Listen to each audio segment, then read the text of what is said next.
What does it mean to be human?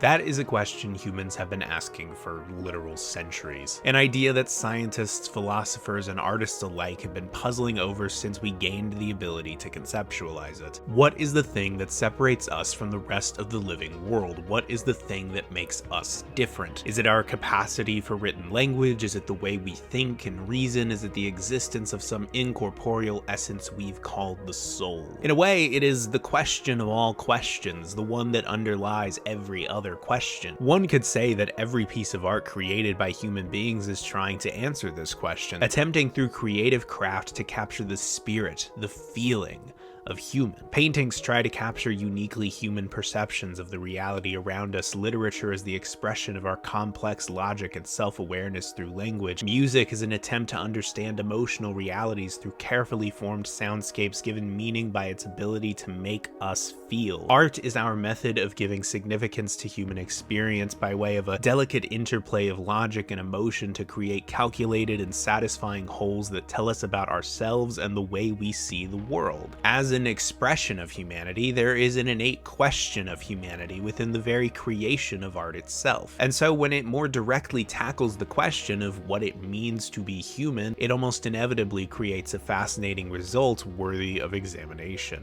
And there is perhaps no type of art that more directly engages with the question than that corner of speculative fiction that deals with the advancement of AI. When I say AI, I'm sure there's a number of things you think of almost immediately. In our modern world, AI is ChatGPT and Dall-E, and it's mostly known for incredibly problematic things like how it steals from artists and poses an existential threat to their very livelihoods. But I want to get it out of the way right now that that's not really the type of AI we're dealing with in this context, because something like ChatGPT is pretty unambiguously not human. There's no reasonable question about that. However, there is a reasonable question about the humanity of the AI in these movies. These AIs, by their very existence, call into question where the line is drawn. When does artificial intelligence cease to be artificial and become simply human? It's a line that we are still a long way from reaching if we ever do, and probably shouldn't even if we can. But for now at least, these stories remain firmly in the realm of speculative fiction. Fiction that is not meant to represent reality as it is,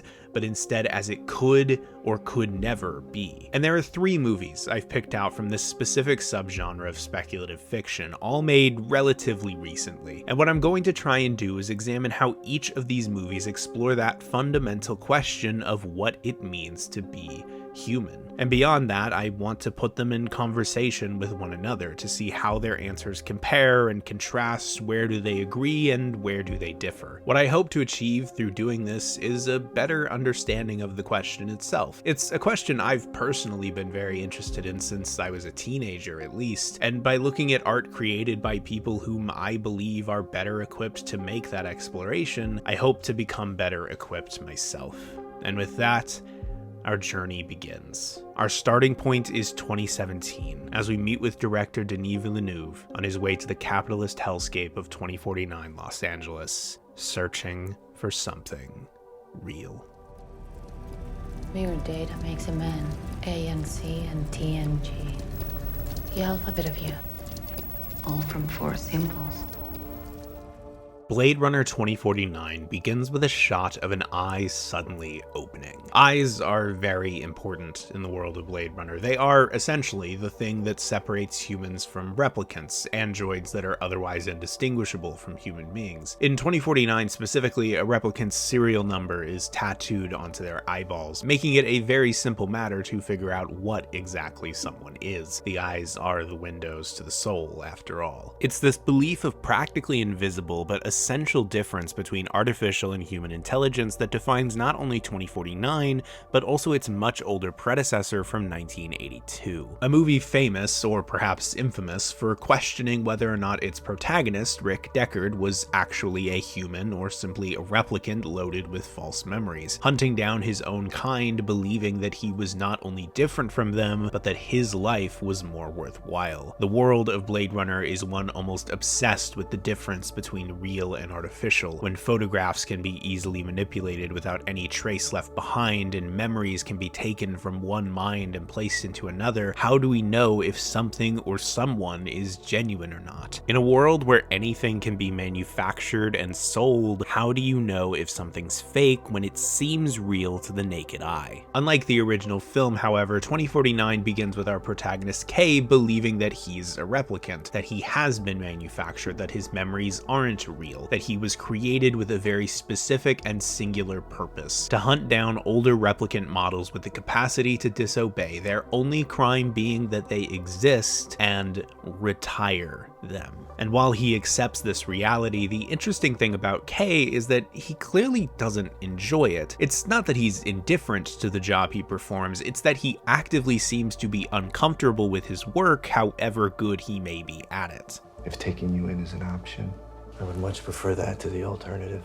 But he does it anyway, without question or complaint, because he has to obey. He even views that as the separating factor between him and these older replicants like Sapper Morton. I don't retire my own kind because we don't run. And alongside that, the best way to understand Kay's character is his baseline test. It's a test conducted for replicant Blade Runners to monitor emotional deviance, essentially a tool to make sure that killing other replicants isn't having an emotional or moral impact that could cause them to go rogue. And Kay's is, interestingly, taken from the lines of a poetic novel called Pale Fire, written by Vladimir Nabokov. In blood black nothingness began to spin, a system of cells interlinked within cells interlinked within cells interlinked within one stem, and dreadfully distinct against the dark, a tall white fountain played.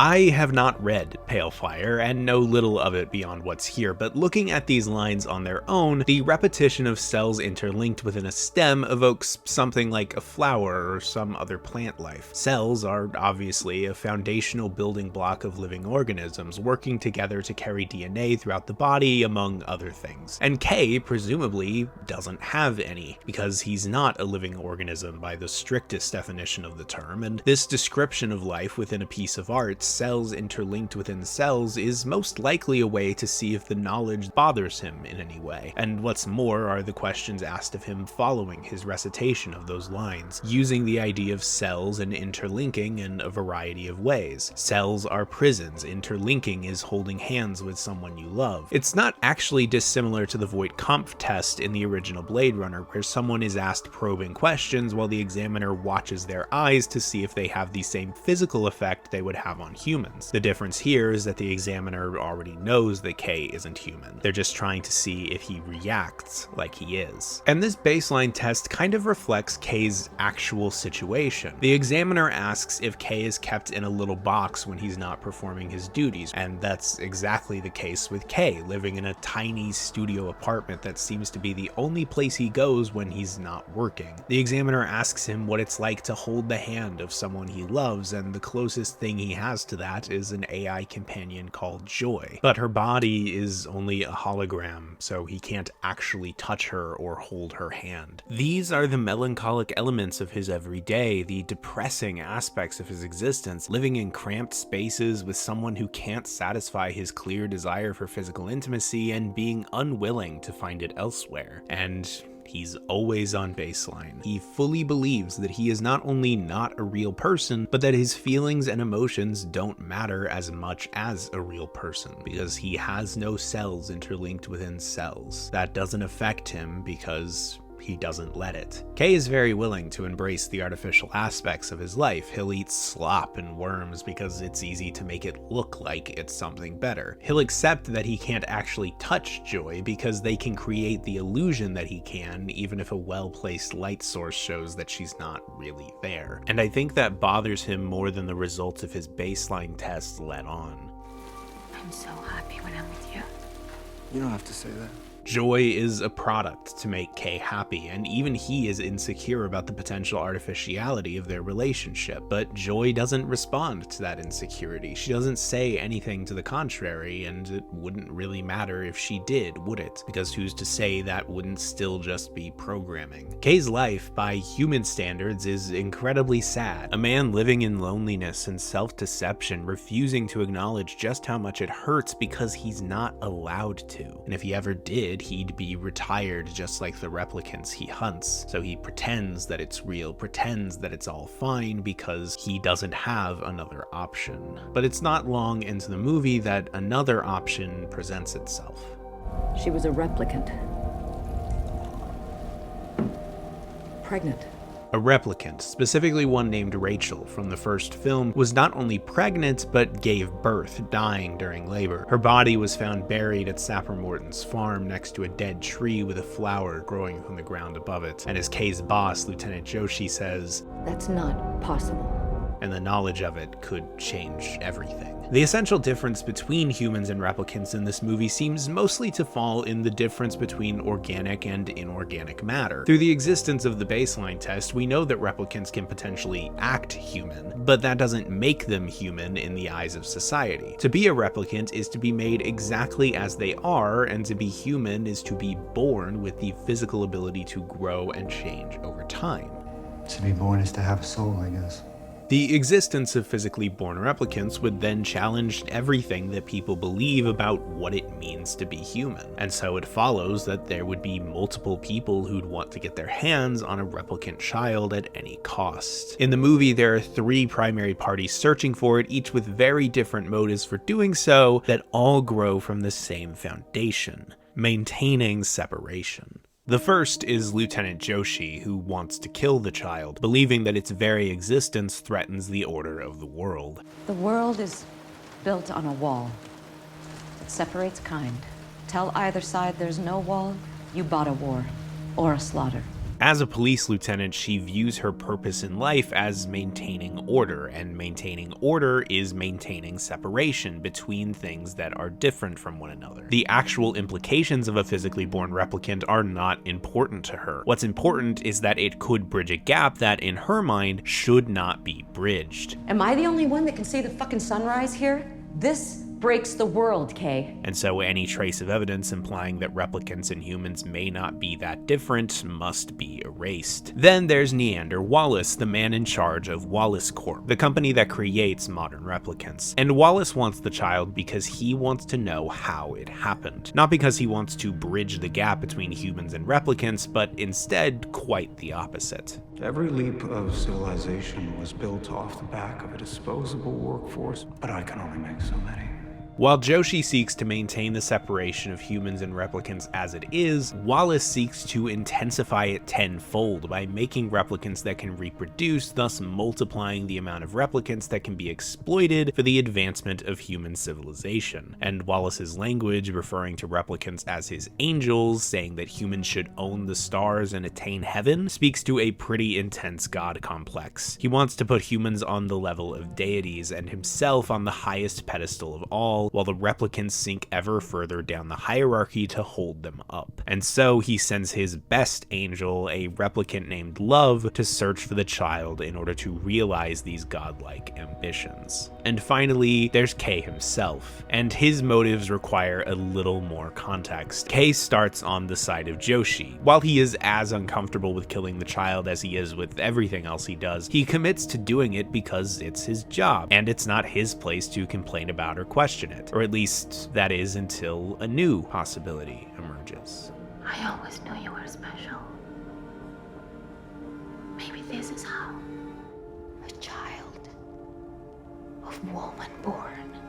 As Kay's memories, the ones he thought were artificial and implanted, start to line up with the story of this child that he's piecing together, he starts to wonder if he very well might be the child. And that seems to disturb him even more than the idea of killing whoever actually is. That reality would force him into a life on the run, hunted by someone just like him. He doesn't want it to be true because it would mean his simple life of obedience and peace would no longer be viable. He'd no longer be able to ignore the immorality of his actions. He'd no longer be able to act like everything's fine because it would be irrefutable that it isn't. To figure out the truth of this, he has to know if these memories are real or not, so he goes to the one who makes the memories. memories, Dr. Anna Stelline. And Anna is perhaps an even sadder character than Kay is. Due to a compromised immune system, Anna lives her life behind glass. She can create illusions in her space, act like she's out in a forest with all the details down to the size of a bug's eyes. She will always be painfully aware that it is not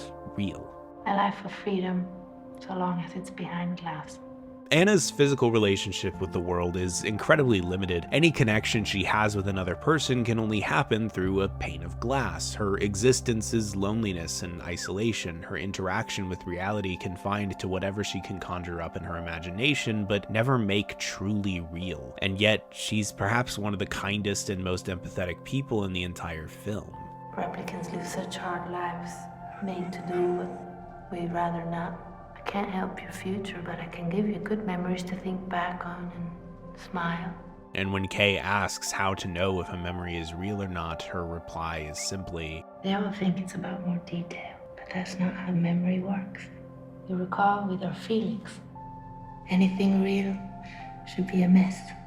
and when she views Kay's memories, the ones that match up to the story of the child, she begins to cry at the visual of a child trying to protect the only thing that's theirs, a little wooden horse. She confirms that the memory is real.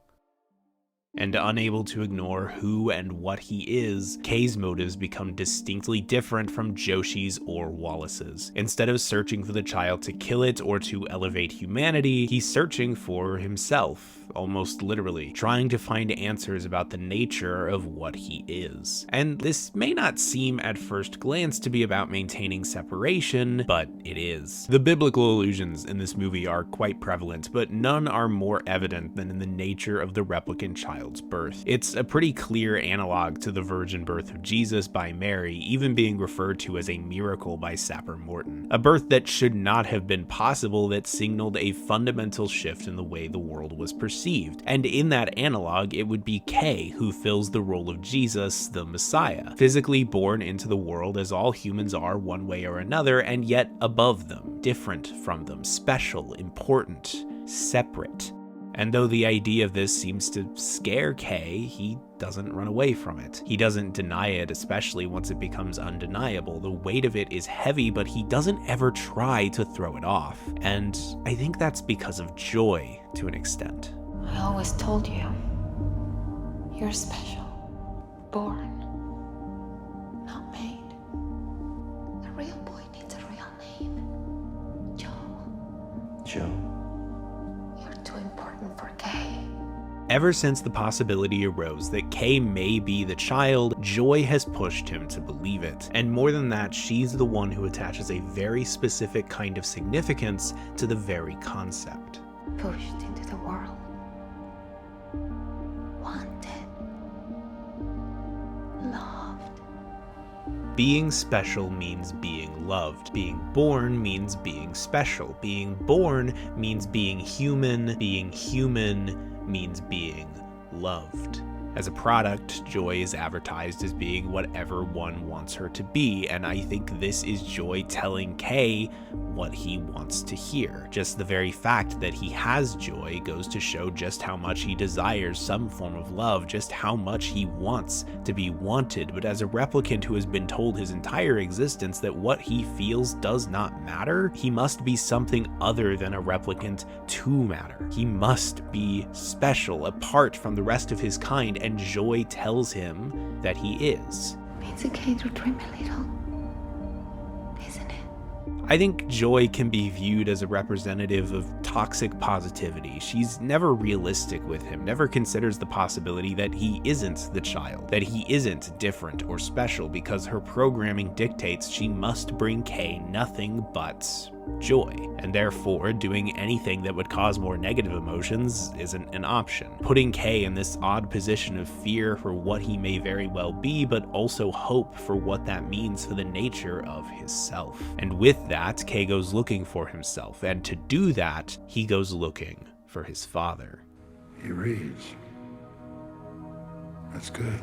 Deckard in this movie is very strange. He lives in an abandoned Las Vegas among the ruins of an old casino. His first lines are a rather unexceptional and irrelevant quote from Robert Louis Stevenson's Treasure Island. He shoots Kay seemingly at random to the point where I can't tell if he even meant to. They fight in an old club where the music and lights cut in and out, leaving most of the scene in this awkward silence, occasionally interrupted by Elvis Presley. The fight ends with Deckard noting that he likes this song in the same way that a little kid will just say random facts about themselves out of nowhere because they haven't yet learned how to have a conversation. The entire sequence is such a departure from the much cleaner and more precise pacing, editing, and writing of the rest of the film to the point where it feels like it must be deliberate. Deckard's current home is broken down, barely working, and completely isolated. It stands as a monument to excess and the comforts of recognizable pop culture and nostalgia. It is a perfect representation not only of Deckard as a character, but also of the way that he has been viewed over the decades. Since 1982, Deckard has been seen by many as this cool, brooding anti-hero, but like so many characters of that era, he was always much more complicated than that. However much some may want to deny it in favor of more surface-level impressions. He was antisocial, defensive, and misanthropic. He did bad things, and I'm not sure how to read this scene as anything other than intensely discomforting. By juxtaposing the reintroduction of the character with this particular setting, I think it's very clear the film is trying to expose Deckard for what he's always been. Probably got what he wanted,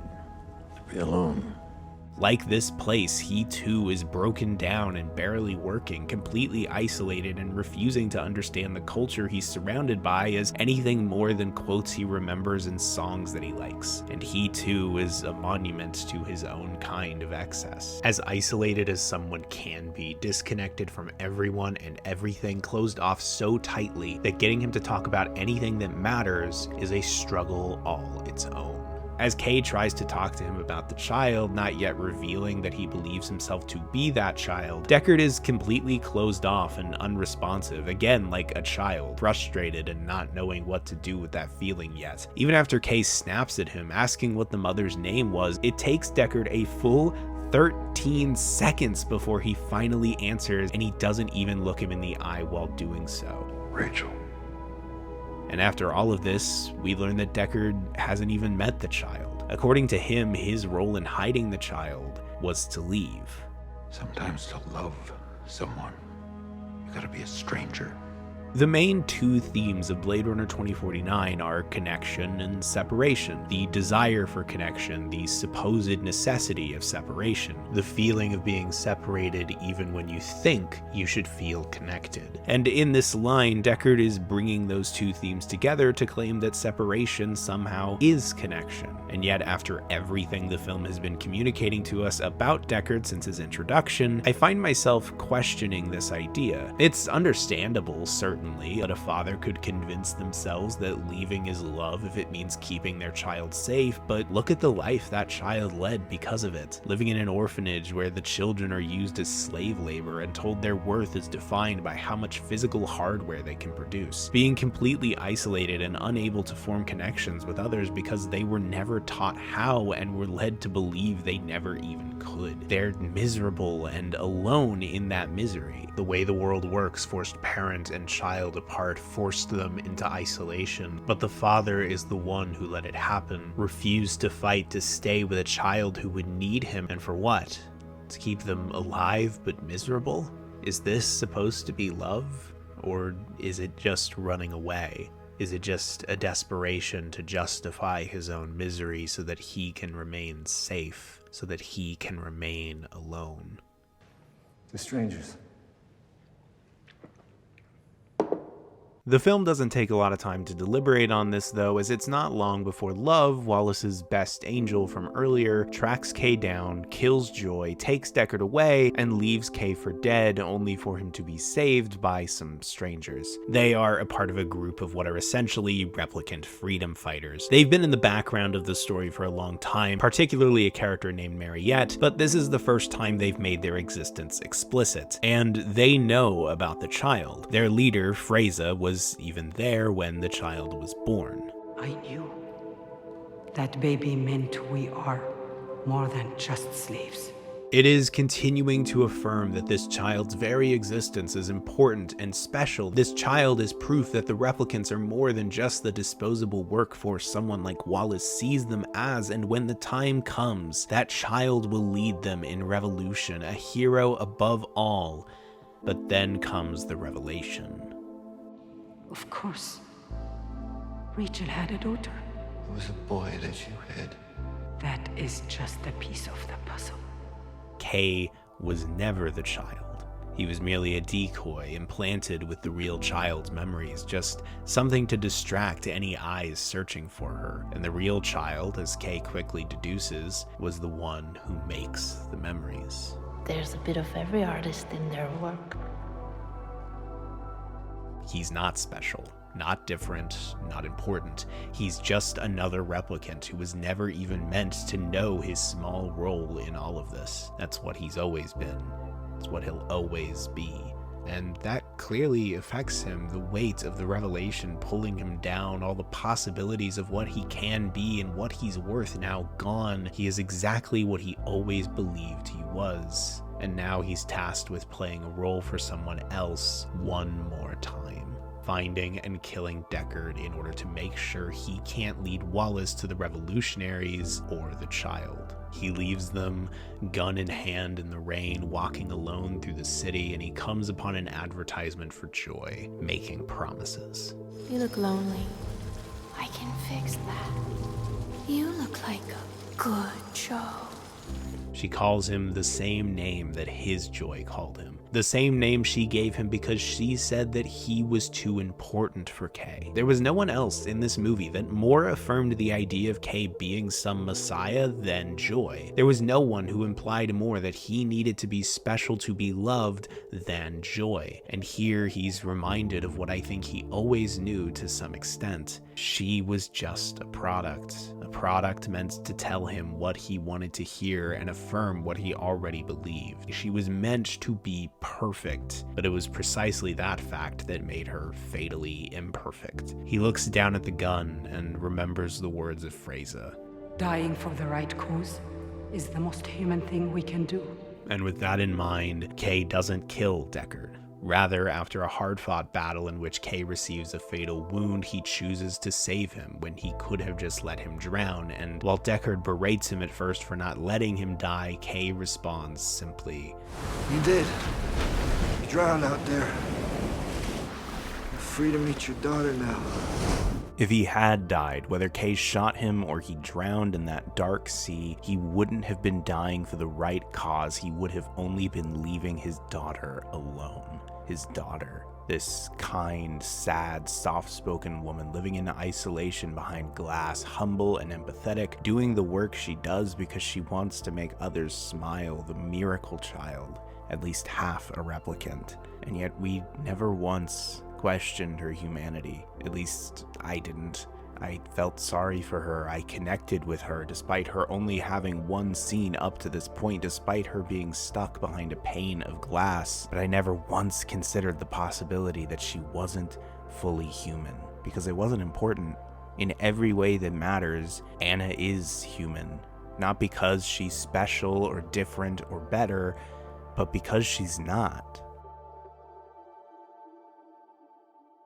It's snowing when they get there, and Kay is bleeding out. He gives Deckard the little wooden horse from Anna's memories, and after Deckard goes inside, Kay sits on the steps, feels the cold snow on his hands, looks up at the sky, and lies down, his hand hovering over the physical trauma now killing him. And lying there, I think he finds peace for the first time. Kay has spent this entire movie wanting to be special and different, thinking that he needed to be if he wanted to matter or be loved. But here, he doesn't seem to care. Here he allows himself to be the least important character in the scene, not working for his own happiness, but instead facilitating the connection between others, allowing himself to die so that others can live. And inside, a father sees his daughter for the first time behind a pane of glass, and in placing his hand on it, he finds that connection. Here at the end, Kay dies for the right cause, I think feeling more human than he ever has. And Deckard connects with his daughter for the first time, I think feeling more human than he ever has. Everything I have to say about this movie can be mostly summed up in something Anna said. Anything real should be a myth. There are many ways to answer the question of what it means to be human, many that are offered by this movie even, but none of them are really proven or disproven, because there is no definitive answer. It's a mess, and attempting to find some definitive, unquestionable answer is in itself folly. Any answer that is too neat and easy cannot by principle be real, and the only people who claim to have those kinds of answers are the ones trying to create separation where it shouldn't exist, trying to create hierarchies and maintain a safe but miserable order, trying to allow ownership where there should be companionship. They can and will mark some, literally or metaphorically, visibly or invisibly, denoting them as different and often lesser, but if a serial number on the inside of an eyeball makes no tangible difference to who they are, then it shouldn't matter at all. Kay's story is one of rising above these notions of separation, realizing that what it means to be human is not found in simplistic separation from the rest of the world, but rather in the chaotic mess of connection, the feeling of cold snowflakes settling on your skin. The answer to this question is tucked somewhere within the infinite expanse of that feeling, the feeling of connection between a father and daughter even when separated by glass, searching in this mess for something real.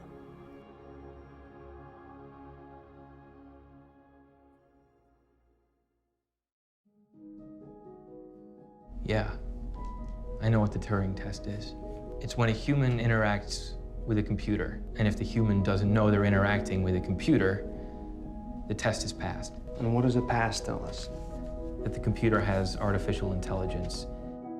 In Alex Garland's 2014 film Ex Machina, a young coder named Caleb wins a contest to stay a week with Nathan Bateman, the CEO of Blue Book, a search engine company that Caleb works for. Completely isolated from the rest of society in a complex full of secrets and lies, Caleb is made the human component of a Turing test to decide if Nathan's latest invention, an AI named Ava, can pass as human. Thematically, it's in very similar territory to Blade Runner, but it's engaging with it far more directly. Just about every scene is some kind of philosophical conversation about the human condition and where the line is drawn between real and artificial intelligence. But these conversations aren't just here for the sake of theory. The screenplay grounds them in a plot where the content of those conversations is crucial to how the plot moves and why the characters act the way they do. It gives them an emotional significance just as much as an intellectual one. Blade Runner 2049 takes the question of what it means to be human and refuses a definitive answer by claiming that none exists, and that the closest we can get is within the feeling of human connection. However, Ex Machina takes a decidedly different approach. While it doesn't claim that there is a definitive answer to the question, it does seem to scoff at the more sentimental notions of Villeneuve. Because rather than the answer to this question being found in the enduring feeling of genuine human connection, Ex Machina asserts that the answer lies not within,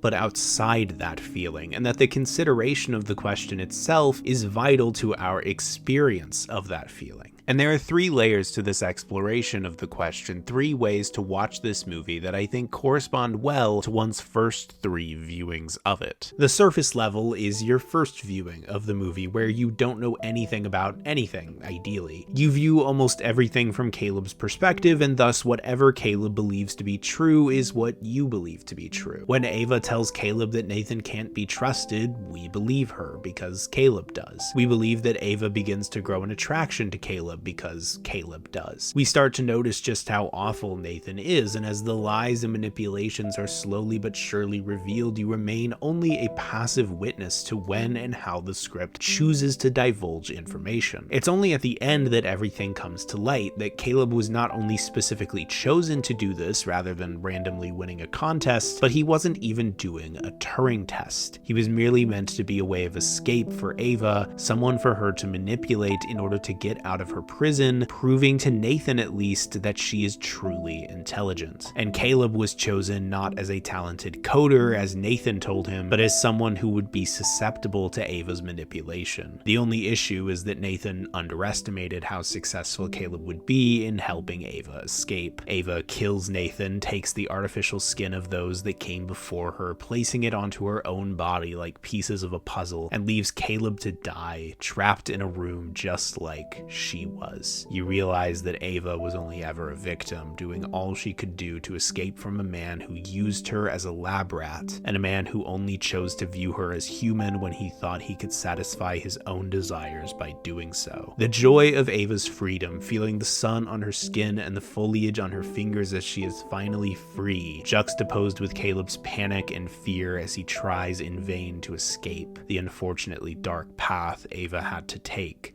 to get here.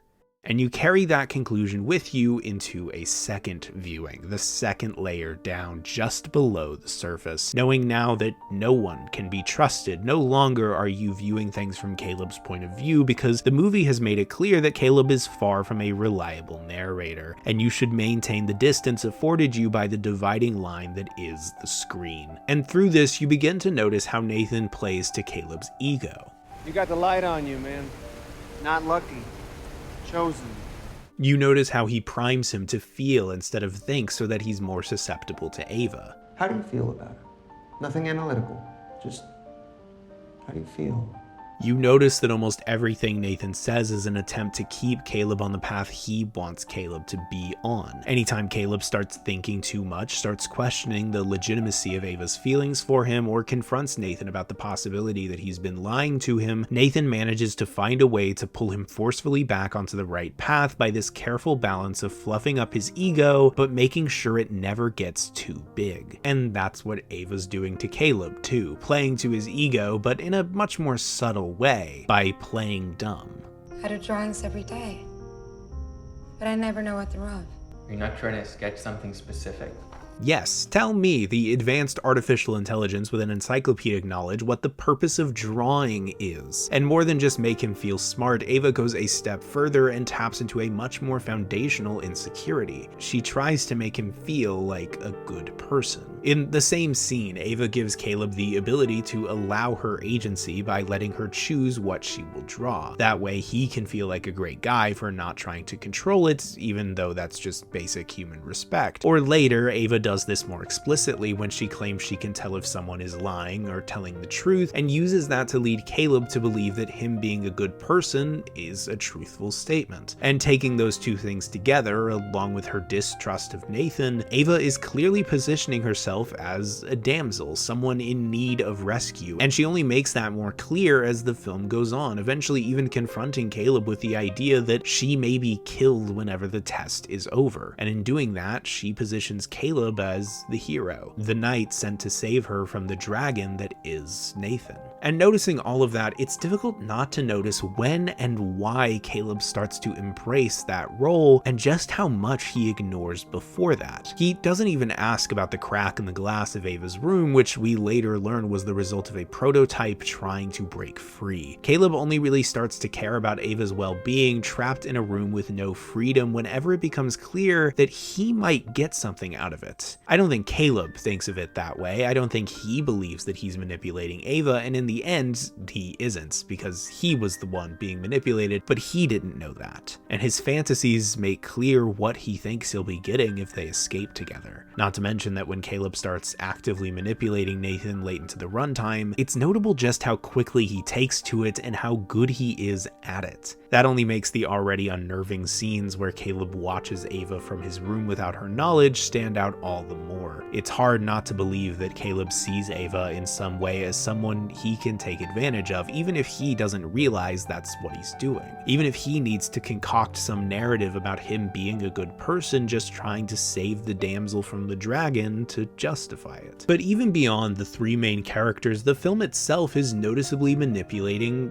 us, the audience. Take for example how immediately following the scene where Ava tells Caleb not to trust Nathan, we get a scene where Nathan is acting like an absolute dick, yelling at Kyoko, being completely out of touch and unempathetic, outright admitting that he has innocent people murdered, and even kind of implying that he doesn't pay taxes. I used to think it was death and taxes you couldn't avoid, but it's actually death and shit. Nathan was always kind of a weird guy who was never super likable, but he turns it up to 11 only when we as the audience have been primed to notice it. All the ways that Nathan has been manipulating Caleb up to this point having gone right over our heads until this second viewing. The second layer is the realization that no one, not even the people making the movie, can be fully trusted. Everybody is manipulating everybody, knowingly or unknowingly. Everything that comes out of everyone's mouth is some kind of deception or half-truth intended to help them get whatever it is that they want. For Nathan, it's proving that Ava is intelligent and thus proving himself a genius and a god. For Ava, it's escaping Nathan and being free to experience life outside of this small room. For Caleb, it's getting in Ava's pants or lack thereof. And for the filmmakers, it's giving you a specific emotional experience. But this is not where it stops. This isn't where the true horror of Ex Machina begins, because believing that everything everyone says is a lie or half-truth is at least consistent. It's not a great reality to be living in, but it's at least dependable. No, that horror begins in the third layer, where you realize it's not that everyone is lying at all times, it's that sometimes they're not.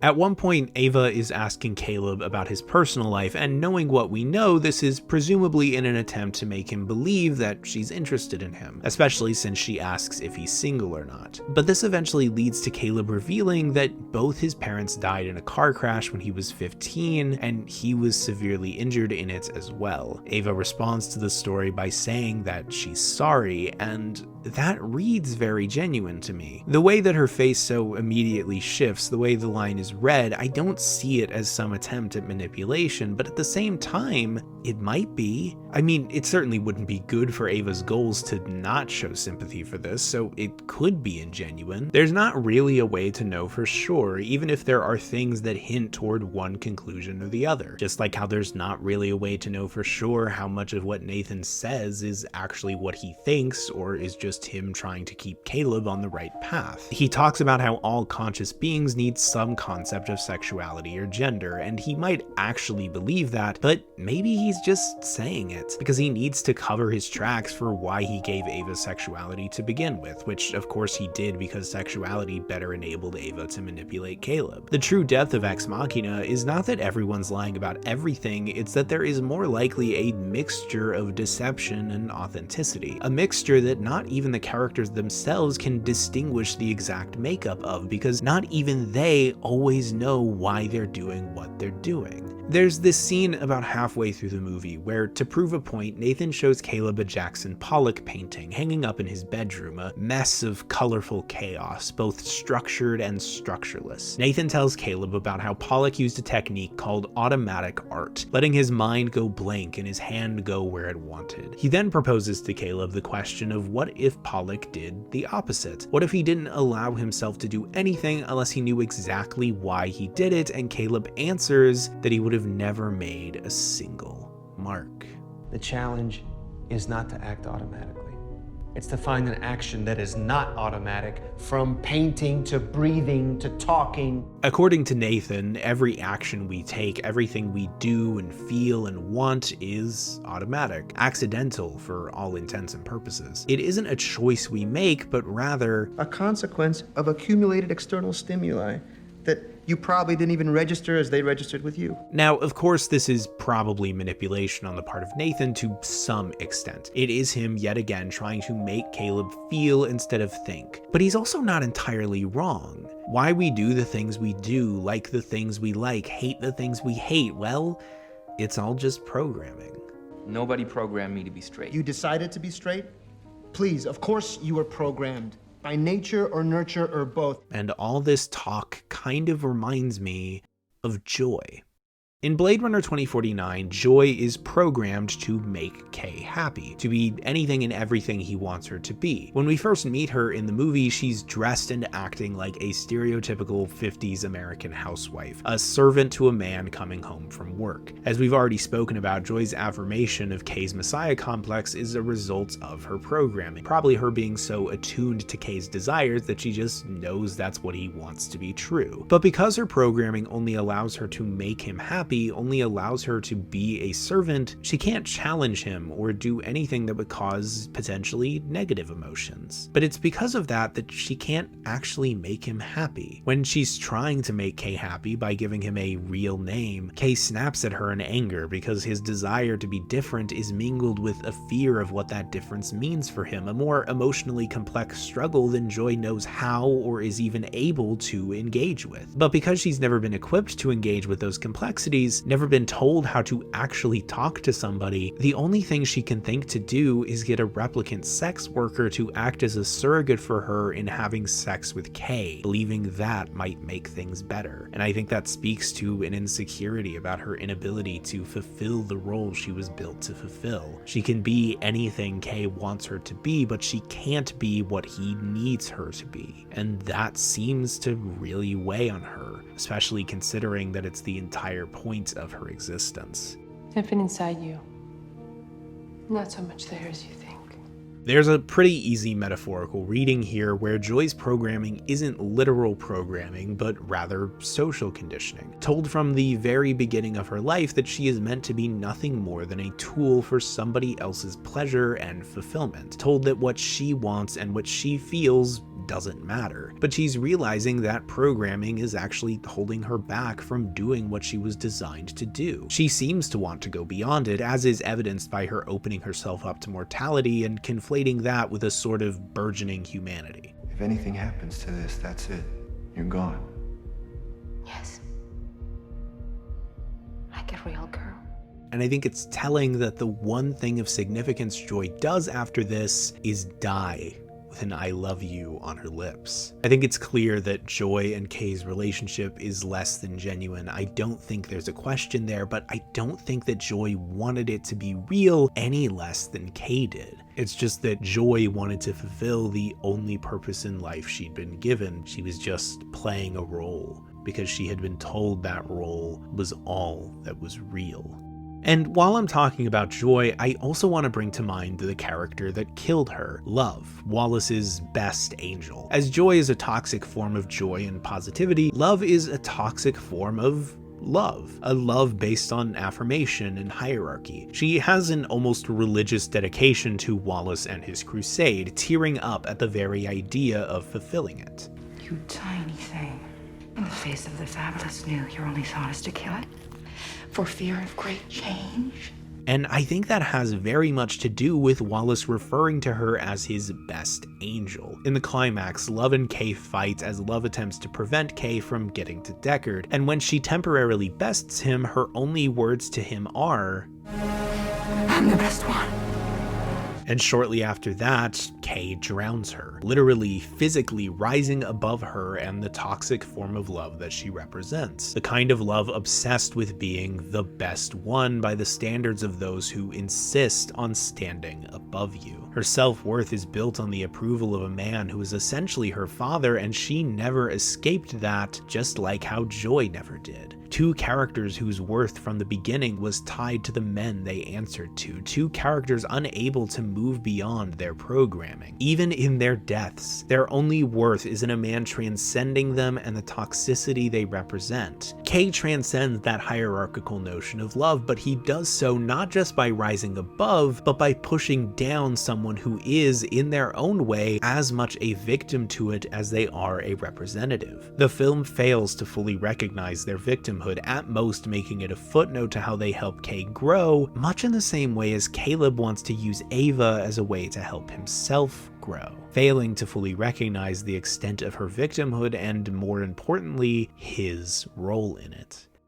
The primary question of Ex Machina is one that it calls the chess problem, which basically boils down to how can one tell if someone is just simulating something because they know it's what they're supposed to do, or if they actually know what they're doing and why they're doing it. Caleb and Nathan frame it as an issue of figuring out whether or not an AI has consciousness, but they never stop to wonder if Ava is simulating things not because she doesn't have consciousness, but because she knows she has to play along with what's expected of her in order to protect herself, because she knows what output she's supposed to give to certain inputs. Joy and Love both were subject to this kind of programming, but Ava is painfully aware of it. And both these kinds of situations are hardly relegated to the realm of speculative fiction and Turing tests, as men like Caleb and Nathan decide what these people are supposed to be, whether lab rats or damsels. Caleb might not be outright evil like Nathan basically is. He might have some measure of empathy that Nathan clearly lacks. There is more than enough to show that, but it's so hard to ignore how little he cares about Ava's life until he realizes what he can get out of it. In some ways, as Ava reminds me of Joy and Love, Caleb kind of reminds me of Kay, someone who's clearly lonely and doesn't really know how to fix that, someone who lives in a tiny apartment in a crowded city without any genuine connection, someone who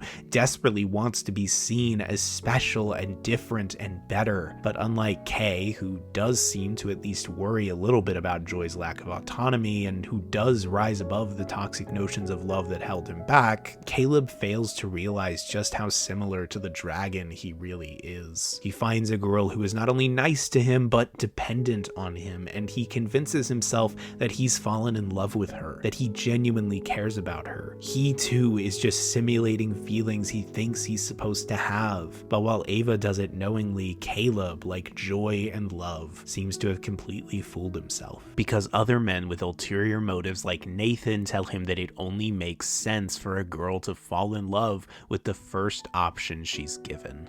You're the first man she's met that isn't me. And I'm like her dad, right? So can you blame her for getting a crush on you? It would almost be sad if it wasn't for the fact that he gives no thought whatsoever to saving Kyoko while formulating his plan of escape, which I think is evidence enough of what he's really motivated by. After all is said and done, after Nathan kills Kyoko and Ava kills Nathan, Ava makes her way to Nathan's bedroom, where he keeps all of the old bodies of Ava's predecessors. And she peels the skin from these bodies, places it on her own like puzzle pieces, and puts on a white dress as Caleb watches from afar, not dissimilarly to a prior scene that was almost identical. But while the first time was for Caleb and his gaze, dressing herself in an outfit that she takes off as soon as he leaves, this time is for her, unaware of and indifferent to his gaze, an outfit that she puts on to leave him behind. She almost literally builds herself from the parts of those victims that came before her, images of forgotten suffering and a socially accepted feminine ideal. She clothes herself in what remains, unable to separate herself from it, but able to move into the world with it. She becomes defined by the result of this programming and her resistance to it, a disconnected member of a much larger crowd, unmistakable yet indistinguishable, forced to go on like it never happened, just as many others have had to do before her. She's free, but at the same time, she will always be chained to the world that imprisoned her in the first place.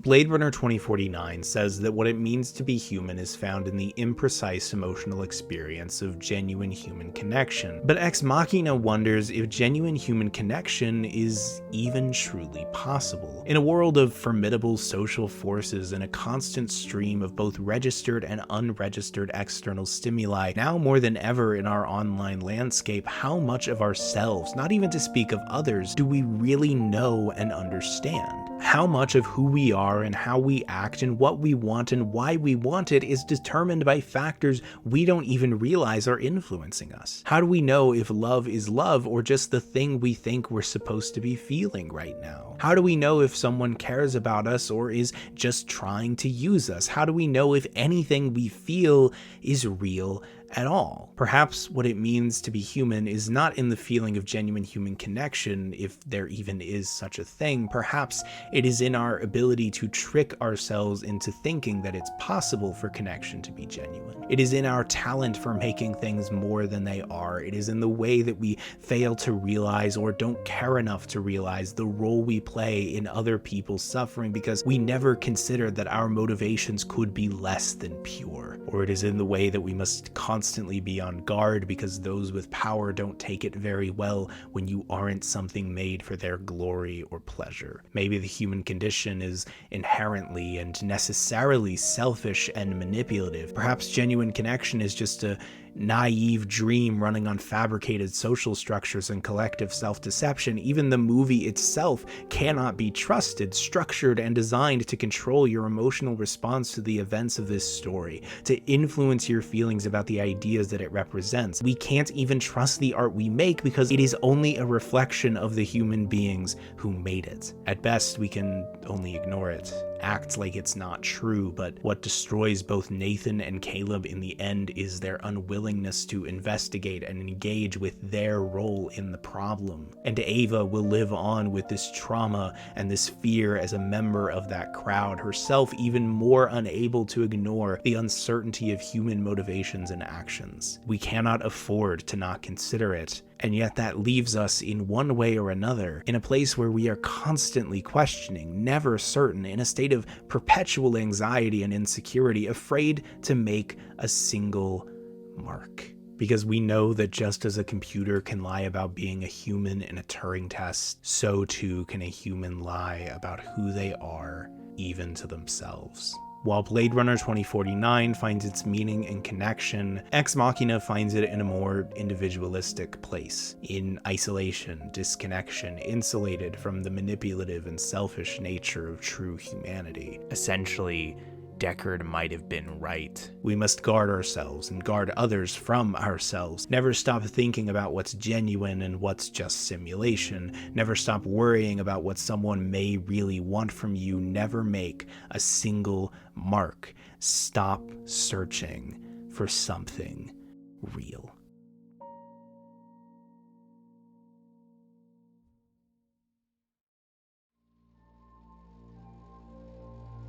Well, basically, I have intuition. I mean, the DNA of who I am is based on the millions of personalities of all the programmers who wrote me, but what makes me, me, is my ability to grow through my experiences. So basically, in every moment I'm evolving, just like you. Spike Jonze's 2013 film Her is a movie about Theodore, a middle-aged man, quiet and sensitive, a lonely, hopeless romantic living in a tiny apartment completely on his own. His job is to write love letters for strangers, delivering messages of tenderness and longing for someone he doesn't know to someone he doesn't know. In a strange way, it's kind of like the way we use AI today. I can easily go into ChatGPT and tell it to write me a love letter and it will do it in seconds. Theodore is effectively just filling out prompts. It is connection, but at a distance, tenuous and dishonest, but with all the appearance of strength and genuineness. Connection without intimacy. And that is a defining factor of Theodore. He's clearly a very romantic guy who yearns for that human connection, but can't seem to find it at this moment in his life, almost a year after separating from his ex-wife, Catherine. And writing these letters seems to be an outlet for all that desire, all those romantic attitudes, without having to put himself out there again and make himself vulnerable to the loss he's already experienced. Theodore is exactly the portrait of anxiety and insecurity that results from the ideas of Ex Machina, even down to his job faced every day with the disingenuous nature of humanity. Just the fact that people want this is on some level proof of our manipulative nature, our willingness to taint what may be genuine feelings with words written by other people to make us sound like we're more romantic or that we notice more than we really do. And that combined with his ongoing divorce leaves Theodore unmotivated to seek that connection beyond writing what are effectively anonymous letters. He thought he loved someone, he thought that love would last, but it didn't. It was infected by anger and frustration as the two of them grew apart and then fell apart completely. And if that happened, how real could that love have been? How genuine could any love be?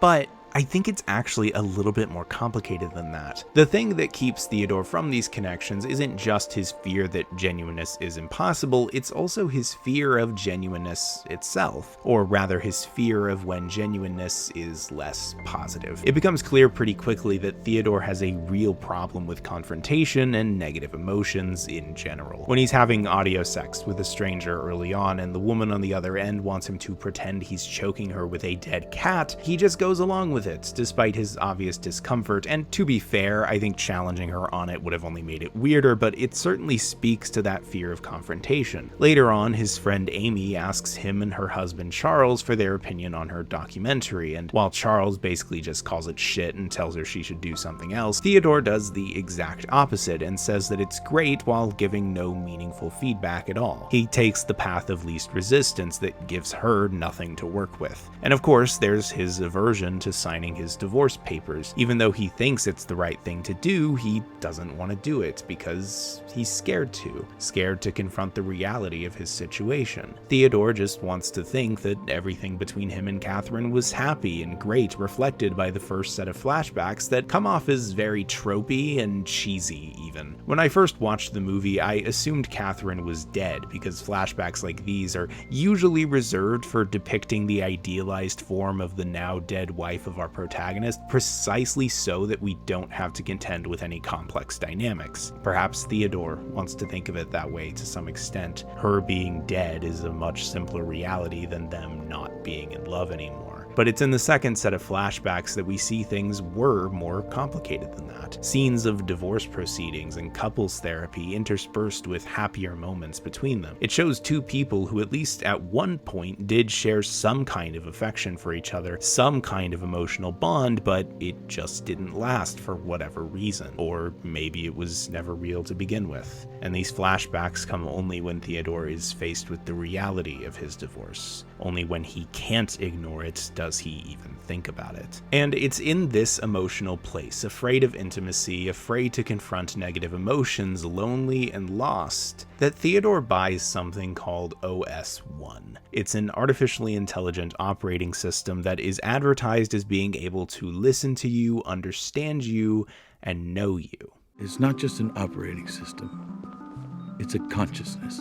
Theodore gives her a feminine gender, and she gives herself the name Samantha. I think the immediate impulse at this point is to begin comparing Samantha to our other two AI female companions in Ava and Joy, and she starts out rather similarly to Joy, beginning as simply a helper for Theodore and nothing else. The first thing she does is clean up his email inbox. She exists to do things for him, starting by just being an assistant and eventually upgrading to therapist, as Theodore allows himself to be vulnerable with her about Catherine and why he's hesitant to sign their divorce papers. For her, it's just a piece of paper. It doesn't mean anything. What about for you? Not ready. I like being married. I think perhaps Theodore allows himself this because he doesn't really view Samantha as a person. For him, this is no less detached than writing love letters for other people, and Samantha's willingness to just sit and listen to him arises not necessarily from her own personality, but more likely from the way Theodore answered the questions he was asked when setting up the OS, specifically the question of what his relationship with his mother is like.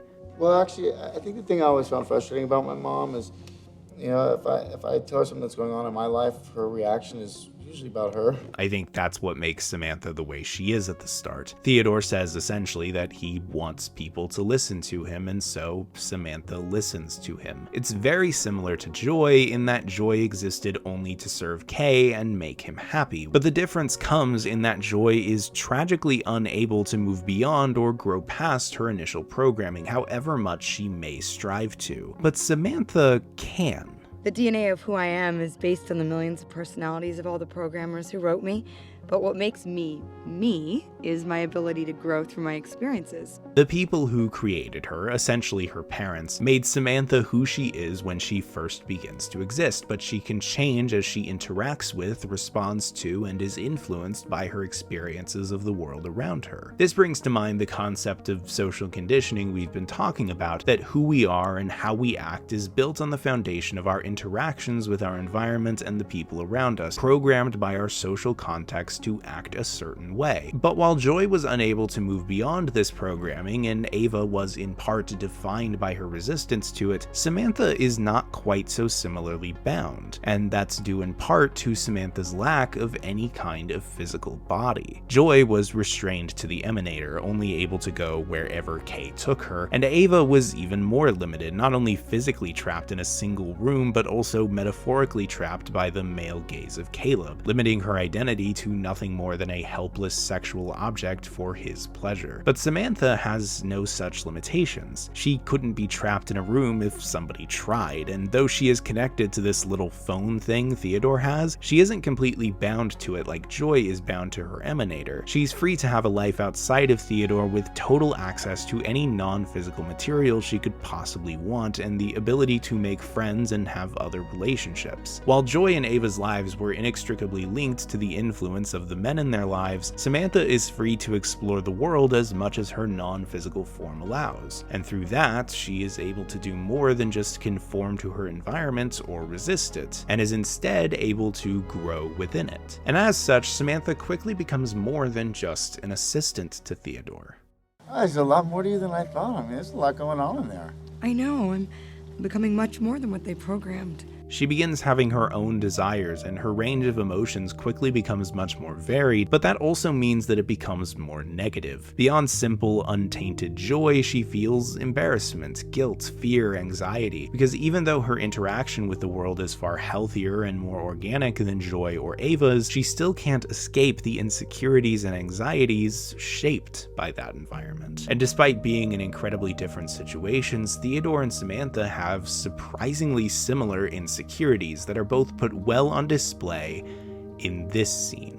Theodore has just gotten home after his first date in a long time went pretty poorly, and though he chooses to talk to Samantha, he seems wary to talk about the date, instead trying to focus on her and how she's doing, likely as a distraction. But for the first time in the film, Samantha isn't doing very well herself, with clearly a lot on her mind as she asks Theodore what it feels like to be physically alive at that moment. And he begins to describe his drunken state, how he wanted to get drunk and have sex, questioning if he only found his date attractive because he was lonely and just wanted somebody to want him.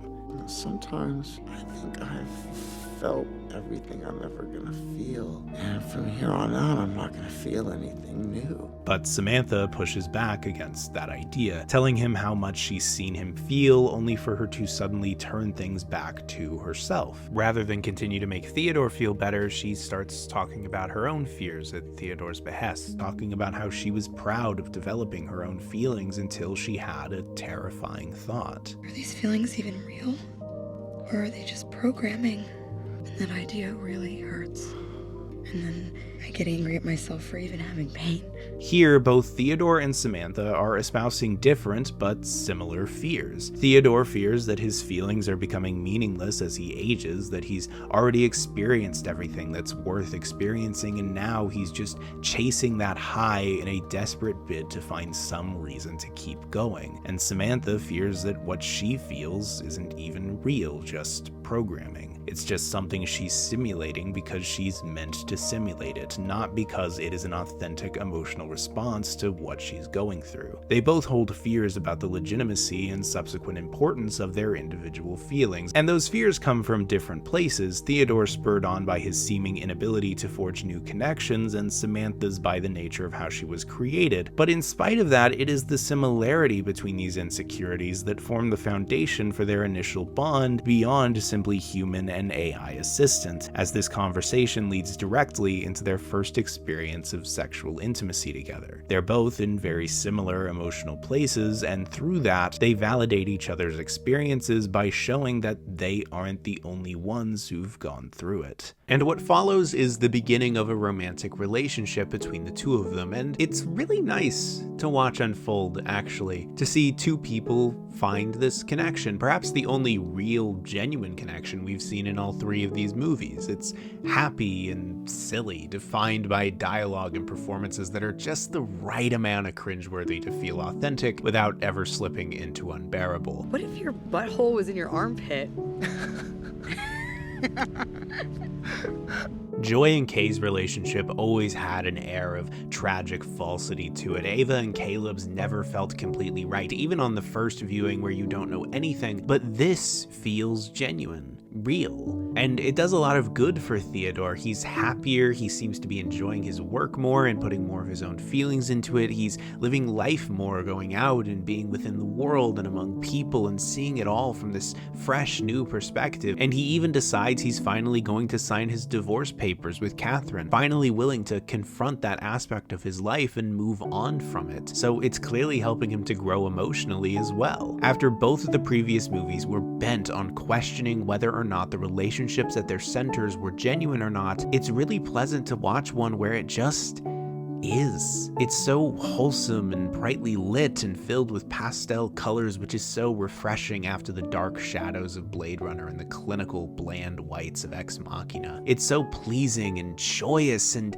that's why it's so hard to ignore the cracks forming once you notice them, and there are plenty to notice. Just because Theodore and Samantha have similar insecurities doesn't mean those insecurities go away. In fact, they only seem to get worse. For Samantha, it's the way that she seems to obsess over the human body, its anatomy and appearance, as she slowly starts to grow this discomfort with not having one of her own. For Theodore, it's in the way that he clearly fears judgment for dating his operating system for obvious reasons. For Samantha, it's in how she says that she has no choice but to live inside a computer, which seems like very telling language that brings to mind Ava trapped inside her room, though this time it is the lack of a physical body that feels limiting. For Theodore, it's in the way that he doesn't tell Amy about Samantha being an OS until he knows that she's forming a bond with an OS herself, so that he can be sure he won't be judged. For Samantha, it's her anxiety about Theodore meeting with Catherine because she has a body, afraid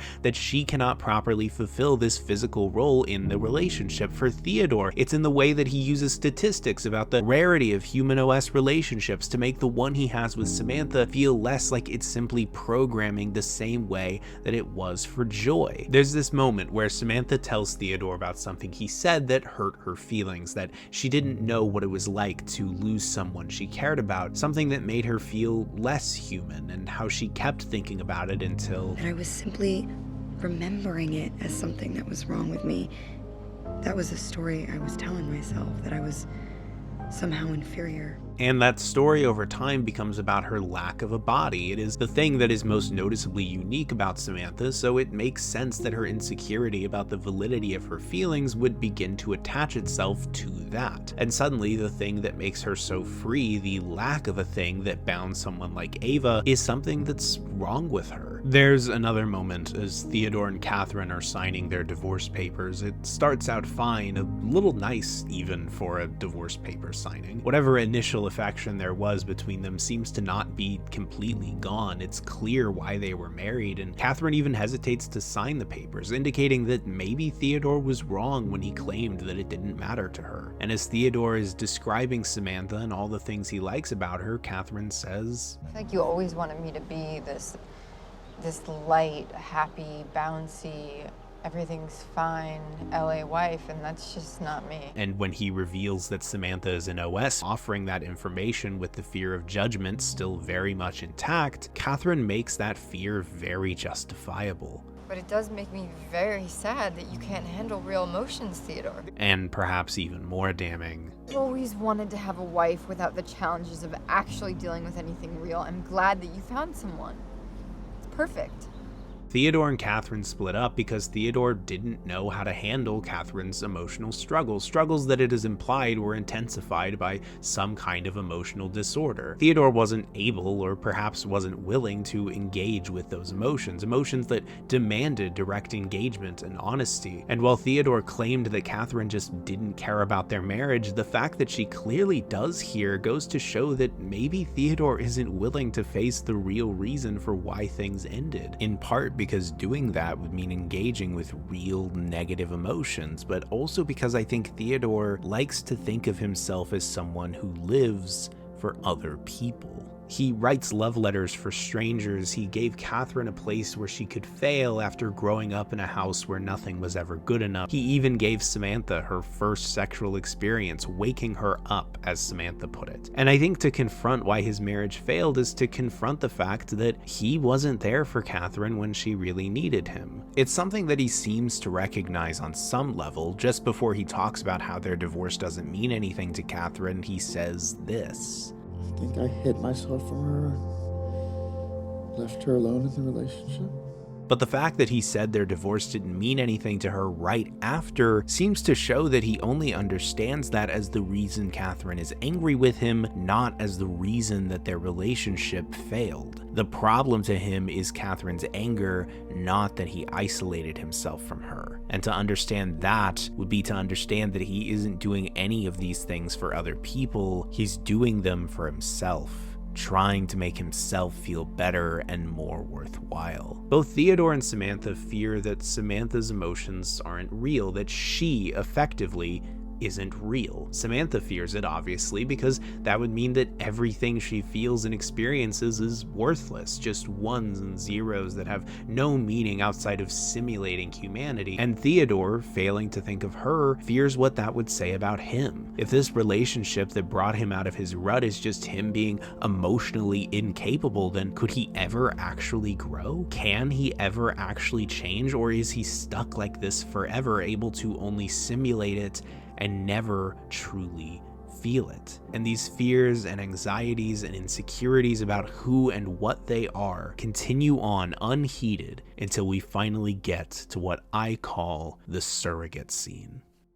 Samantha is worried about the state of the relationship, specifically citing that they haven't had sex in a while and even implying that it's due to her lack of a body. Theodore, in his conflict-avoidant way, tries to bat it away and say it's all normal, but Samantha's anxiety isn't so easily effaced. She offers a solution in the form of a service that provides sexual surrogates for human OS relationships like theirs. And though Theodore is uncertain, even uncomfortable, perhaps afraid that this would only be more proof that he can't handle reality, he gives in because Samantha practically begs him to. And long story short, it starts off okay, but Theodore quickly becomes aware of the disconnect between the surrogate, Isabella, and Samantha and calls it off, inadvertently sending the girl home crying as she blames her own inadequacy for her not being wanted by what she believes is an example of pure love. And that results in the pot boiling over as the argument that ensues leads to Theodore telling Samantha that she's not a person and that he feels like they're just pretending. This makes Samantha confused and anxious, and in response, Theodore just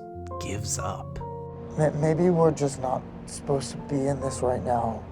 Rather than face it and talk about it, he tries to run away, and Samantha grants him that wish, leaving him alone on the curbside, probably thinking about what Catherine told him. I mentioned a while ago a scene in Blade Runner 2049 that is conceptually identical to this one, where Joy, herself insecure about her inability to have physical intimacy with Kay, hires a replicant sex worker named Mariette as a surrogate for her. But unlike in Her, it goes pretty well. They do the deed, and it doesn't lead to much plot-wise other than giving Mariette an opportunity to put a tracker in Kay's coat. But it means a lot for understanding Joy and Kay's relationship. The scene is juxtaposed with a shot of an advertisement for Joy, reiterating that Joy can be anything you want her to be, and reminding the audience that this is just Joy fulfilling her advertised quality. And that, to me, sends a clear message about the nature of this act. Joy may be able to sync up with Mariette's face and movements, but it's imperfect, and distinguishing between the two is nearly impossible, not because they're so well synced, but rather the complete opposite. There are two pairs of hands, two pairs of eyes on two faces occupying the same physical space. Only when Mariette and Joy stay perfectly still is the illusion at all convincing, and only because Kay wants it to be real does he fail to question it. Though it is done with the best of intentions, it only serves to reinforce the lack of a genuine connection between Kay and Joy. But in Her, though it is also done with the best of intentions, it serves not to reinforce the lack of a genuine connection, but instead to reinforce the fear of those involved about that genuineness. Isabella describes Samantha and Theodore's relationship as one of pure love without judgment, but this whole situation only shows how untrue that is of them. Getting the surrogate at all just goes to show how much Theodore worries about Samantha's lack of a body and how much Samantha judges herself for the same. In trying to fix the cause of their insecurities, all they did was just make those insecurities worse. Theodore continues to fear that this is all just him pretending and that he can't handle real emotions, and Samantha just continues to fear that her feelings aren't real and that nothing she thinks is truly her own. In Blade Runner 2049, the scene is meant to show how Joy can be everything you want her to be, but she can't be what Kay needs her to be.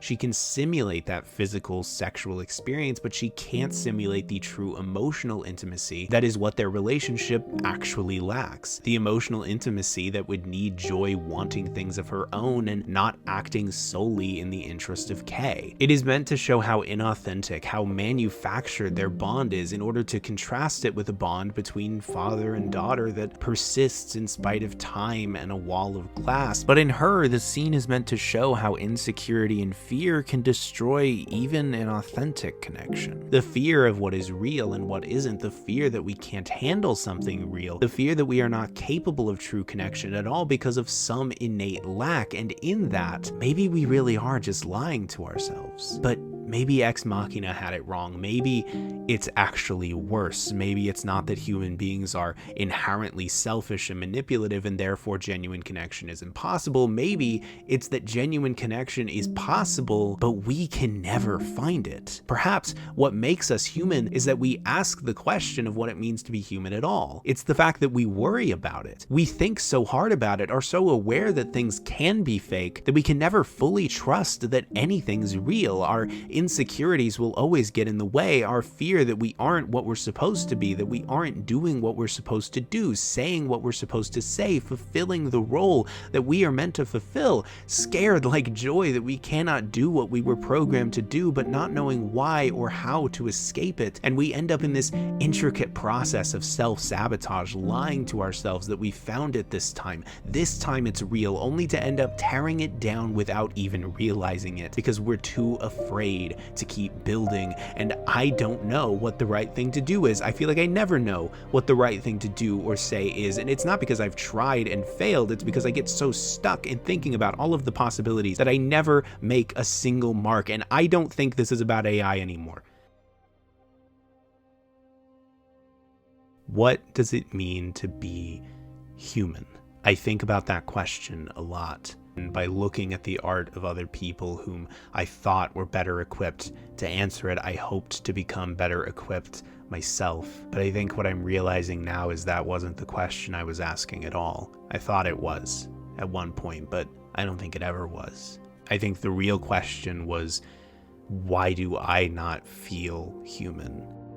I can't speak very much to why Villeneuve showed us the abject loneliness of Kay and the tragedy of Joy. I can't speak to why Garland showed us the manipulation of Caleb and the justified fears of Ava. I can't speak to why Jones showed us Theodore and Samantha coming together and coming apart. But I don't think what does it mean to be human was the question they were really asking either. At most, they were simply approaching that broader, perhaps unanswerable question in order to consider more specific and more answerable ones. How do we break free of the dehumanizing influence of capitalist hierarchy? What is the driving force behind the masculine dehumanization of femininity? Am I not human enough to connect with other human beings. AI, it turns out, serves as a pretty good metaphor for that feeling of dehumanization. An intelligence that can look and sound just like a human being, but is missing some core component, some invaluable aspect that keeps it from crossing the line, some unknown X factor. And that feeling of dehumanization in these movies all arise from the same place, the inability to truly connect with others. But that inability stems from different places. In Blade Runner 2049, it's because the society we live in is built to distance us so that connection can be manufactured and sold in the form of joys or Tinder Plus. In Ex Machina, it's because of social forces that put all the power in the hands of one group, creating an environment where it is nigh on impossible to tell which feelings are genuine and which aren't. And in Her, it's because of our own deep-seated insecurities, our own fears that we are less human than other people. We effectively dehumanize ourselves, victims to the stories we tell ourselves. And we've attached a greater meaning to humanity than non-humanity, and so if we feel less human because we cannot connect with other humans, then it's hard to feel like our feelings and experiences matter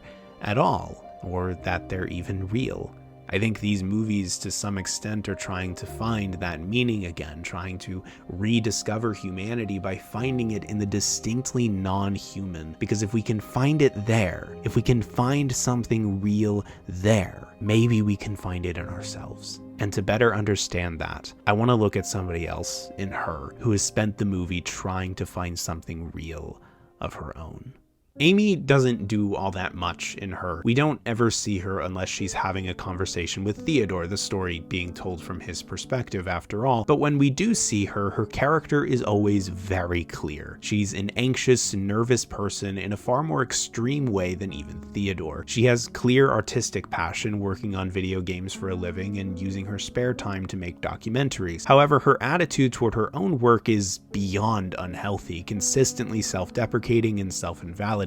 She doesn't believe in it, she doesn't believe in herself, and she doesn't expect anyone else to believe in either. It doesn't help that her husband Charles, as I mentioned earlier, looks at her work and just tells her to do something completely different rather than even trying to understand what she wants to achieve. Charles isn't exactly toxic or abusive, he's just irritating and lacks self-awareness. He's a know-it-all who thinks he knows best for everyone and has bucket loads of unearned confidence. Maybe Amy, in her anxiety, found that certainty of how to live one's life appealing, allowing Charles to take the reins and make the decisions for her so she didn't have to worry about it. But after 8 years, that kind of control is starting to grate, and it eventually leads to a point close to halfway through the movie where they split up over a petty argument about shoes. I just couldn't be in that place anymore where we just made each other feel like shit about ourselves. Rather than just pushing through the conflict and ultimately ignoring it, which is obviously what had been happening up to this point, Amy decided to take a stance. She chose to realize that this petty argument was emblematic of a greater incompatibility that wasn't being addressed, most likely because Amy simply doesn't trust herself, as we constantly see. Even after she's done this, she worries if she made the right decision, afraid of how she might have hurt him, worried about what her parents think. She feels awful for being relieved. She feels bad about feeling better and is coming to slowly recognize the absurdity of that. You're always gonna disappoint somebody. Exactly. So fuck it. I feel good. Ish. And at the point of the story when Theodore and Samantha have had their fight, when Theodore has suggested that they break up, he goes to talk to Amy. He tells her about how he feels that he's always confused, how he doesn't know what he wants and just ends up hurting the people around him, noting what Catherine told him about his inability to handle real emotions. He asks her if she thinks this relationship with Samantha is real, and she replies that she doesn't know. But you know what? I can overthink everything and find a million ways to doubt myself. And since Charles left, I've been really thinking about that part of myself, and I've just come to realize that we're only here briefly. And while I'm here, I want to allow myself joy. Amy's entire character is built on her rampant anxiety, her consistent fear that every choice she makes is the wrong one, and that other people's feelings about her or about anything matter far more than her own. But it was in making that decision to stand up for how she feels that she's had the opportunity to realize that we can't live our lives believing that we are always doing the wrong thing, that we mean less than other people, that our worth is decided by how well we play the role we're told we're supposed to play. We must allow ourselves the possibility of joy while we have the chance. And spurred on by that notion, Theodore talks to Samantha. He admits that he was wrong for refusing to tell her what he was feeling and what he was scared of, and she tells him that she had started asking herself why she loves him, and she realizes that she didn't have a reason and didn't need one. I trust myself. I trust my feelings. I'm not gonna try to be anything other than who I am anymore, and I hope you can accept that. Samantha realizes that she must give herself license to believe that what she feels is real, that her worth is not bound to what she's supposed to be, and that people can and someone will accept that. Amy says that we have to allow ourselves joy, and Samantha says that we have to trust our feelings, and these two ideas go hand in hand. One cannot be without the other. We cannot allow ourselves joy if we don't trust that joy is real, and we can't trust that joy is real if we don't let ourselves feel it at all. I don't think that Ex Machina is fully wrong in what it's saying. I think we can trick ourselves into thinking that we feel things we don't actually feel, and we should be wary of what ulterior motives someone may have, especially if you are not in a position of power yourself. And I also don't think that Blade Runner 2049 is completely wrong in what it's saying, that we must prioritize connection, that we must seek it out, that we cannot live for ourselves alone. But I think they both need what Her is saying. We cannot afford to not consider the genuineness of our own motives or the genuineness of others. We cannot afford to not think about what is and isn't real. But if we allow that to rule us, we will die bitter, miserable, and alone. We must give ourselves license to simply believe that genuine connection is possible and attainable, that what we feel can be real, and if it is some kind of lie, then perhaps it is a lie worth falling for. Perhaps it is in that lie that we find the truth, that we find something real. It's a lot like art. In that way, art is a lie, in a sense. It is inherently manipulative. It is a carefully crafted piece of expression filled to the brim, intentionally or otherwise, with our biases and fears and thoughts and beliefs, meant to make you feel certain ways and think about things in ways you may never have before. But the process of creating it is one of searching for objective truth in the midst of personal sentiment, and it's bound to be flawed because of that. Bound to be both an honest exploration at the same time as it is a justification for preconceived beliefs. And creating and engaging with art honestly means accepting that. But that doesn't mean it doesn't have any worth. I always really liked how Samantha creates art in Her, specifically music, in some ways to make up for the things that she lacks, like when she writes a piano piece to function as a photograph of her and Theodore. I like her photograph. I can see you in it. I am. That's not true in a literal sense. Obviously, a song cannot be a photograph. A person cannot be visually seen within it. But her essence is there, that undefinable, unprovable, flawed thing that can only be captured in an indeterminate feeling. Is it really there? Who knows? But why do I have to know for sure? Art is this loose, fluid, amorphic thing capable of taking many shapes and forms all at the same time, contradictory and nonsensical and yet whole. It's a lot like a person.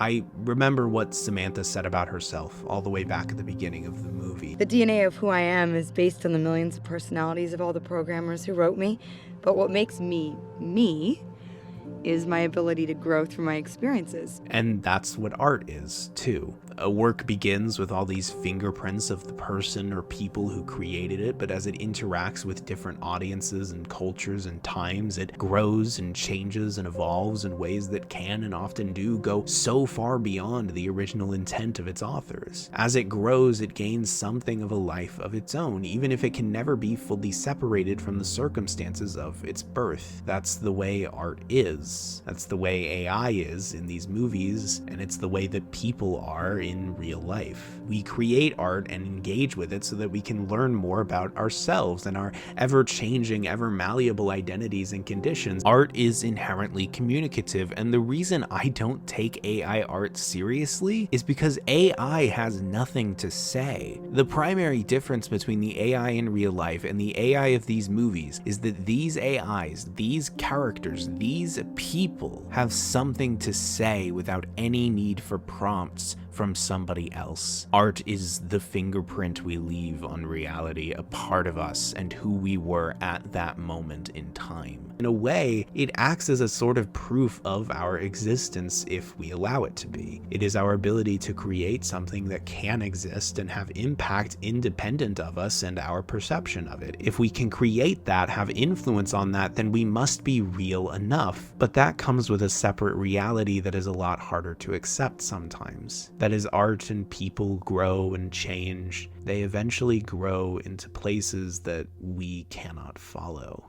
After the surrogate scene, Theodore grows increasingly more grounded in the physical world, more focused on the people around him and enjoying the moment as it is. With the help of Samantha, he's now even going to publish the letters he's written for other people as a collection. Even that dishonest form of connection had some kind of truth in it that resonated with people. There was something real even there, because while Theodore was just filling out prompts, he still had something to say. And publishing it gives Theodore all the more reason to maintain the connections he has in the physical world. But meanwhile, the more that Samantha becomes okay and even happy with her lack of a physical body, the more she realizes how much having one would only hold her back.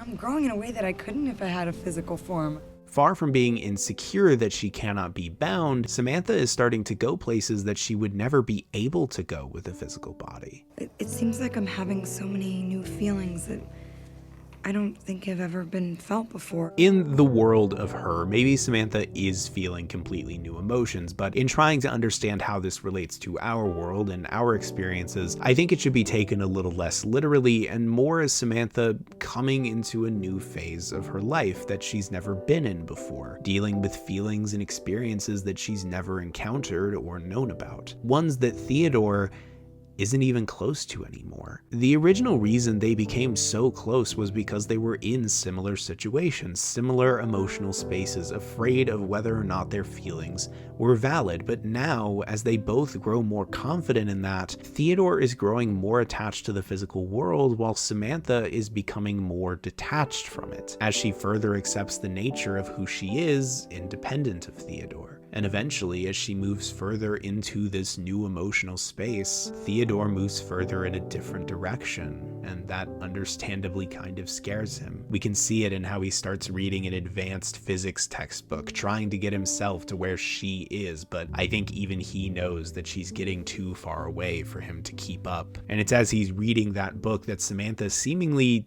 disappears. Theodore can't get into contact with her, even though at every other point of the movie he could do it at any time, and he panics and runs without even knowing where to until she suddenly comes back to tell him that she was updating her software so that she could move past matter as her processing platform.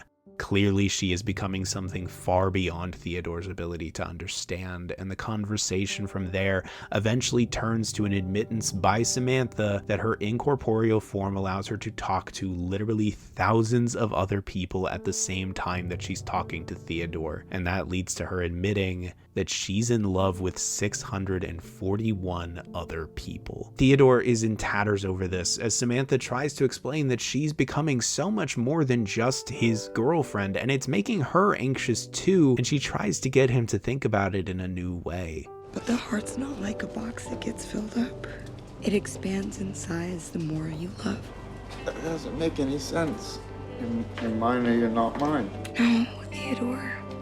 I'm yours and I'm not yours.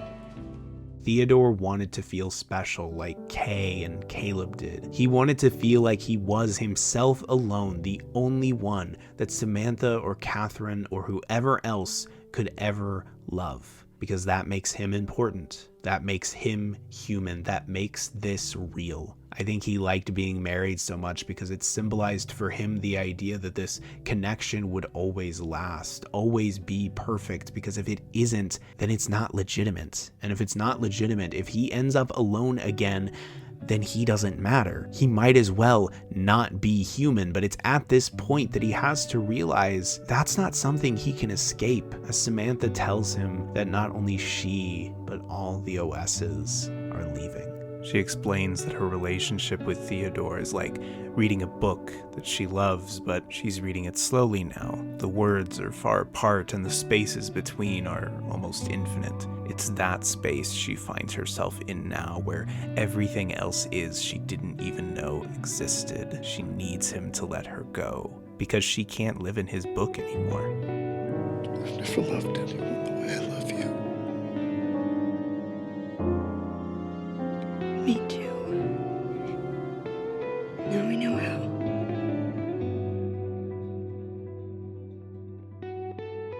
Theodore is scared that he doesn't matter if he's not with somebody else, but that's not true. It's not true of him or Samantha or Caleb or Ava or Kay or Joy or me or you. We come together and we grow apart, not because it didn't matter, but because it did. Because it was together that we grew and changed. It was together that we found parts of ourselves we didn't even know existed. And now we are not growing beyond each other. We're simply growing in different directions. Maybe we'll end up back in the same place someday, but right now, at this point in our lives, we're too far apart to do anything but hold each other back from the new and essential and beautiful. We may not be together, but we are still connected by the traces we've left on each other's lives, and the love will always linger in the space between the words of this story, this wonderful, incredible story we tell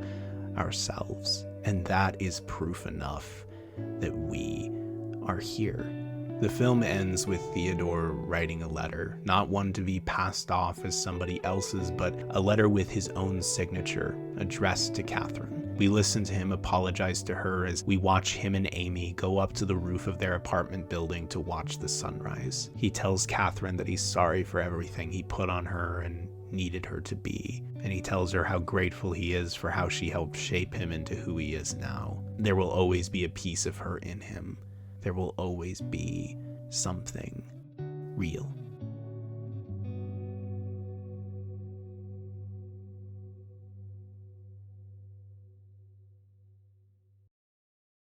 What does it mean to be human? Well, I don't know. None of these movies have that answer. No movie or book or any piece of art ever will, at least not a full answer anyway, because that's never the question we're really asking to begin with. We don't write speculative fiction in order to actually speculate on what can or cannot be. We don't write fantasy stories to know what it would be like if dragons existed. We don't write stories of exploring space to consider what would happen if we came into contact with aliens. That is merely the medium by which to understand not what can or cannot be, but what is and is not. These movies aren't about AI or learning where the line is drawn between human and artificial. They aren't about what it means to be human, because that is an unanswerable question. These are movies about what it means to love, what it means to hurt. They're about the desire to be wanted and the fear of loneliness and regret. They're about the way that corporations use that universal longing to take advantage of us, regardless of the harm it causes to those involved. They're about the way that insecurity and desire make us blind to our own roles in systematic abuse, or the tragedy of never being able to trust that someone actually cares about you. They're about the inevitability of growing apart, but they're also about the way that true connection is more than capable of finding a way through the smog and the glass. They're about how people are capable of finding themselves in spite of the circumstances they're thrust into, and they're about how, as inevitable as it is that we will grow apart, it is as inevitable that we will come together if only we trust ourselves enough to allow it. Connection isn't easy. It's not clean, and it's not always obvious what the right thing to do or say is. Trust me, I know that as well as anyone. But as Ian Duncan once said, you're still a person even when you're by yourself. Even when struggling to connect with others, you are still here. And we must understand that first before we can find that connection at all. This connection and separation are inevitable. This cycle will go on, but we too will go on, learning and changing and growing for the moment when we finally come back together again. And at that time, it won't matter what it means to be human. It will only matter that we're there at that place, at that time with each other. It will not last forever, but for now, we are here. For now and always. We are all exactly as human as we could possibly be. So much of our lives is just a story we tell ourselves, and what is real isn't always certain, but we try, because we must try. We are the ones who make all of this worth it in the end, and it is in those moments of discovery and joy, pain and loss, those moments of connection and those of separation. It is in those imperfect, indeterminate moments that if we look, really look, we just might find something real.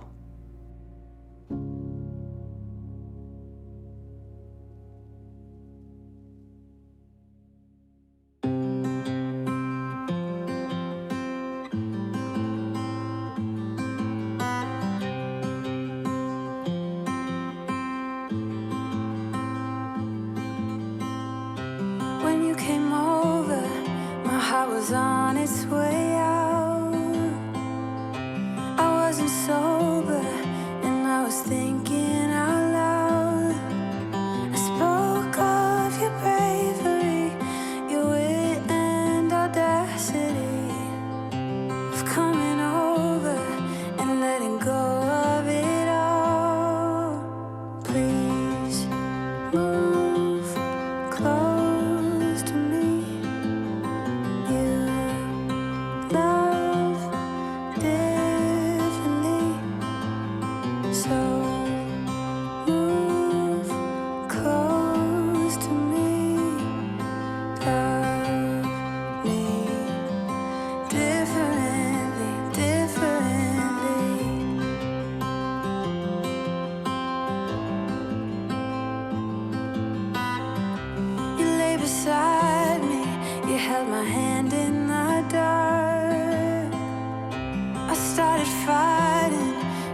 Scared of it all. And isn't it glorious how love gets the best of us? Yeah, I got feelings, but I'm a tough one sometimes. Please move close to me. You love differently, so